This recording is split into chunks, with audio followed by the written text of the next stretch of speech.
Our professor told one I didn't know the origins to, and I was honestly ashamed because it's a rather big one. The reason why you can't say Macbeth inside of the theater. I should be honest right now and say that I don't really believe in superstitions, so I've never jumped at anyone mentioning the Scottish play. Out of respect, though, I always do my best to avoid saying it so as not to make superstitious actors nervous to the point of messing themselves up. According to my professor, it was rumored that Shakespeare had done something to anger an actual coven of witches in order to write a similar coven into his play.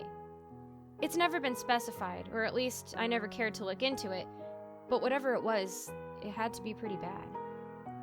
Nothing in my experience has ever happened whenever someone said Macbeth. However, these are the accounts of some friends who either witnessed or heard of a terrible tale that came from mentioning the Scottish play in the theater. Number 1. Dracula. We were doing a production of Dracula at our college. I was one of the vixens, but my friend Sarah was the understudy for Lucy. While this show didn't hold a particular dream role for Sarah, she wanted to get Lucy desperately because she knew that her crush was auditioning for Dr. Seward, Lucy's love interest. Sure enough, he got cast as Seward, but another girl in our class got Lucy. I could never tell what Sarah was going through. One day she'd be overjoyed, and the next she was so upset that she'd walk right out of rehearsal. Well, one day, she had a mental breakdown. Now, nothing spectacular had happened at the time, but in a moment of being in character, the Dr. Seward had grabbed Lucy's hand, and I guess that really upset Sarah. She screamed in the middle of rehearsal and left. My director asked me to go check on her, so I caught up to her and asked how she was feeling. She kept muttering things to herself, ignoring me and acting like I wasn't even there. She just stared at the fire alarm. I tried to grab her shoulders, but she ran off. The next day at rehearsal, I asked how she was, and she was her usual peppy self again. Only today, she asked, "Hey, how much do you know about Macbeth?" I'm very superstitious when it comes to the theater, so I told her to please not say that and that she needs to go uncurse herself. Sarah nodded, saying, right, and went back to looking over her lines. At our 5-minute break, I heard her go up to the Lucy, and she said something similar about Macbeth. The Lucy didn't seem to mind and just had a conversation with her, but I knew something was up. She was bringing up the Scottish play every moment she got like it was a suicide mission. It was making me feel uncomfortable, so I told our director, and after some time and other complaints, he dismissed her from the cast, and she left without saying anything to anyone. Nothing weird happened at all from then on. That is, until opening night. Right before intermission, smoke started coming from backstage. Not the smoke we were planned to release. No one could tell where it was coming from, but it was definitely from an authentic fire. The air became tough to breathe in, so our stage manager had everyone evacuate the building so we could contact the fire department. The fire alarm itself never went off. Number 2, the one act. It was my first time doing theater in high school. I was a stagehand, and we were putting on an original one act. The plot of the show doesn't really matter for this story, but to give you an idea, the genre was horror. It was a terrible show, if I'm really honest, but I did like the idea of putting something original on my resume at the time, and I was eager to start in theater, so I just did it. For the record, I didn't know too much about theater at the time, like with the Superstitions and such. So one day during our run, I overheard someone mention Macbeth, and later on I, for whatever reason, repeated it in the theater.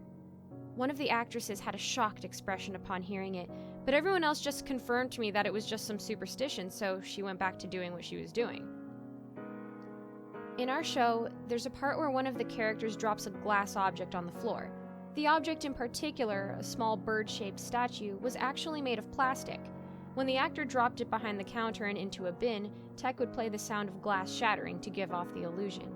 I just want to clarify that it was made of plastic. I also want to make a point in saying that the actress whom he shared the scene with was wearing socks, not shoes.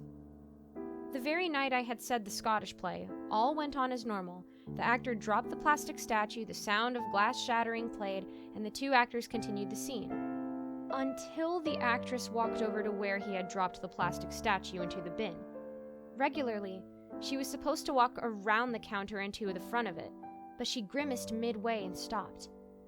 Another stagehand and myself were supposed to go out and take off some set pieces in a moment, so we were just as confused as the actor, wondering why his scene partner had stopped. She continued the scene, delivering her lines, but she never moved.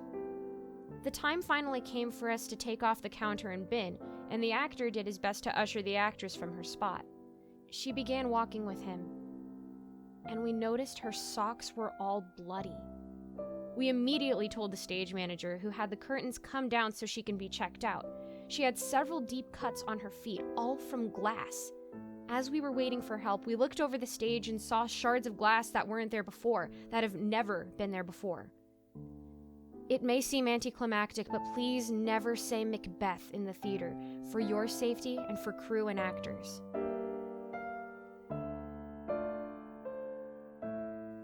Number 3. Merrily. So this was my 4th time being involved in the community theater. It was for a production of Merrily We Roll Along, and I was playing Mary. To give some backstory, my character has an alcohol problem, so there were plenty of moments on stage where I needed to be drinking something. It's never actually alcohol, just to clear that up. It's always water. You can't be drunk during a performance. Our director was really cool, but he definitely had his crazy moments. He had lots of nonsense ideas regarding theories about Merrily and whatnot, and he also went to Rocky Horror Picture Show every weekend while the rest of us stayed home to practice our parts and get some rest. Nothing against Rocky, just he went there every weekend, and it always left a bad taste in my mouth since he was always so adamant about us getting our rest. One such crazy thing he did was say the true name of the Scottish play during a pickup rehearsal in the theater. Normally, it's okay to say the name in the lobby or outside of the theater, but you should never say it inside or else it'll jinx something. I'm not too fussy with the theater jinx mumbo jumbo, but it's better to be safe than sorry. We have a performance that night, and we get through Act 1 no problem. Intermission comes and goes, and now it's Act 2. I don't have to drink quite as much in this act as I do in the first, but there are still a couple, at least in our production, here and there. The moment comes, and I take a big theatrical drink of my water. I'm fine for a moment, but in the next, my stomach was just irritated, almost like it was singed on the inside or something. By the time my next line had come, I couldn't speak at all. I didn't know what was wrong with me. The guy playing Frank was good at improv, so he picked up my line for me after cracking some smart-aleck joke, but I still couldn't speak. For some reason, my body just didn't want me to open my mouth. I figured maybe it was just an in-my-head sort of thing, so I forced myself to deliver my next line, the whole time still doing my best to not break character. But when I opened my mouth, no words came out. Instead, it was projectile vomit. It was huge, more than anything I'd ever puked in my life. I was vomiting uncontrollably all across the stage. I was so embarrassed. The audience was petrified. No one knew what to do, and I could see the other actors on stage silently freaking out and concerned for me. They managed to ad-lib that I had drunken too much and ushered me off the stage, still cracking jokes while in character. And by some miracle, we played it off as if it were actually part of the show. Some crew and ensemble, during the transitions, did their best to clean up the vomit. I'm fine and well now, but that was seriously messed up. I honestly think someone spiked my drink with Ipecac or something, but some of my fellow cast members believed it was because our director said Macbeth earlier that day. Thank you so much for listening to these. These were all stories I've heard from friends about their experiences or others, and while I still don't believe in the Macbeth superstition myself, I encourage you all to at least have enough respect for cast and crew to never mention it yourself when you go to see a production.